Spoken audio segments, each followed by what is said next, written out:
Ito mga boss, pag hinugot itong dipstick, ito po yung dipstick, dito po tayo, ito po yung sukatan ng langis.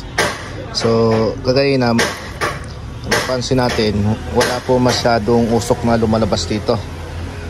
Pero dito sa pinaka-breather nya, dito, ito po, pinaka-breather po ito ng makina. Yung pressure po ng makina po dito sa loob, higupin po ng turbo at papunta po sa intake manifold, higupin po ng intake manifold ang kanyang pressure po ng makina. So dito naman sa oil cap, kung makita natin po kanina, masyado po malakas ang usok. So ito mga boss, sa palagay ko hindi man ito blow by. Pag blow by kasi, dapat pag hinugot po ito sa oil stick, dapat malakas ang usok din. Pero ito kanina wala po masyadong usok. So yun po ang unahin natin. Kaya ang gagawin natin, injector washer po ang gagawin natin dito mga boss. Papalitan natin at i-check kasi ito po yung fuel injector nya, 4. Ngayon ang pinaka injector washer na sa ilalim po nito, inuupuan ng injector. So yun po ang alamin natin mga boss. Unahin natin palitan bago po tayo maghatol ng blow by sa makina. Kasi pag blow by, marami pong pinanggalingan ng blow by. Pwede po piston ring, kaya piston kay liner ang isa po sa magiging sira po pag blow by ang ating makina. Tatanggal na natin ang 4 na pinaka injector. Ito po yung fuel injector ng mga boss. Ito 4. So ang papalitan po natin yung itong pinaka washer nya.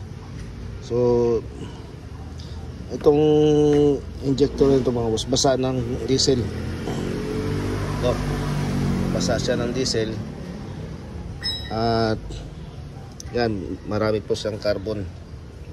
Maaari po dito sa pinaka washer, maaari po dito sumingaw yung compression nya.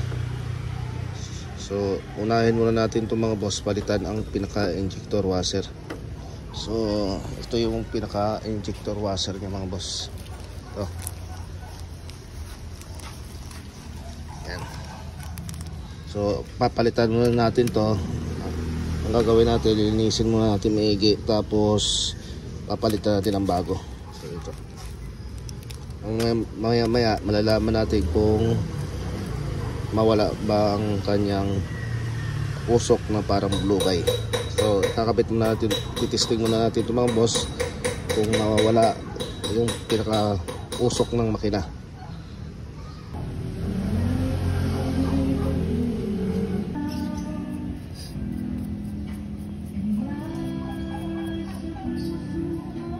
Ito yung washer na kinabit natin, bago na po ito.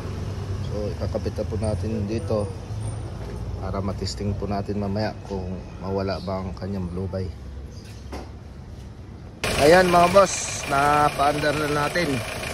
So, ngayon malalaman natin kung blow by pa ba ang makina nito. Unahin muna natin sa pinaka-dipstick. Ito po yung pinaka-dipstick niya mga boss. Sukatan ng langis.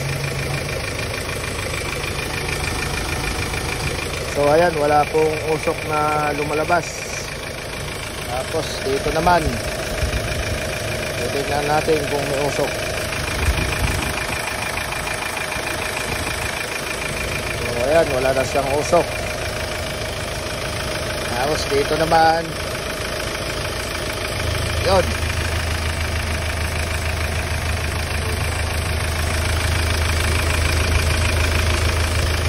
hindi siya blue by.